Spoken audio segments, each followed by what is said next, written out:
સુરતમાં સામાજિક તત્વોનો ત્રાસ પર એમએલએનું નિવેદન સામે આવ્યું છે। ધારાસભ્ય ઇમરાન ખેડાવાલાએ પ્રતિક્રિયા આપી છે। દિવસે દિવસે ગુનેગારો બેફામ થઈ રહ્યા છે। અસામાજિક તત્વો પ્રત્યે લોકોમાં આક્રોશ છે।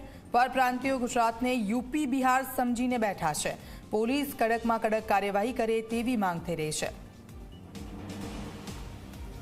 ધારાસભ્ય ઇમરાન ખેડાવાલાની પ્રતિક્રિયા સામે આવી છે। જે પ્રકારની ઘટનાઓ થોડા સમયથી સામે આવી રહી છે અને અલગ અલગ જગ્યા પરથી આ ઘટનાઓ સામે આવી રહી છે, ત્યારે કડક કાર્યવાહી કરવામાં આવે તેવી પ્રતિક્રિયા આપી છે ધારાસભ્ય ઇમરાન ખેડાવાલાએ। આજે તમામ આરોપીઓ છે યુપી બિહાર સમજીને બેઠા છે ગુજરાતને, અને ગુજરાતમાં આ વસ્તુ ન ચલાવી લેવાય, તેમને કડકમાં કડક કાર્યવાહી થાય તેવી માંગ કરવામાં આવી છે।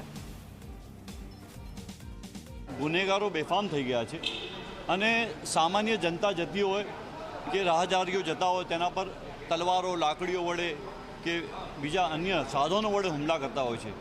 તાજેતરમાં જ અમદાવાદ શહેરના અંદર જે ઘટના બની વસ્ત્રાલના અંદર, ત્યારે લોકોના અંદર ખૂબ મોટા પ્રમાણમાં આક્રોશ હતો કે આ પ્રમાણે સામાન્ય પ્રજાને પણ એ લોકો જે ગુનેગારો છે, અસામાજિક તત્વો છે, તે બેફામ થઈને લોકોને ઢોર માર મારતા હતા। અત્યારે જે પ્રમાણે બહારથી લોકો આવેલા છે, જે પરપ્રાંતિયો છે, એઓને અત્યારે યુપી બિહાર સમજી રહ્યા છે ગુજરાતને। તો મને લાગી રહ્યું છે કે પોલીસે એના પર કડકમાં કડક કાર્યવાહી કરવી જોઈએ, એક્શન લેવા જોઈએ।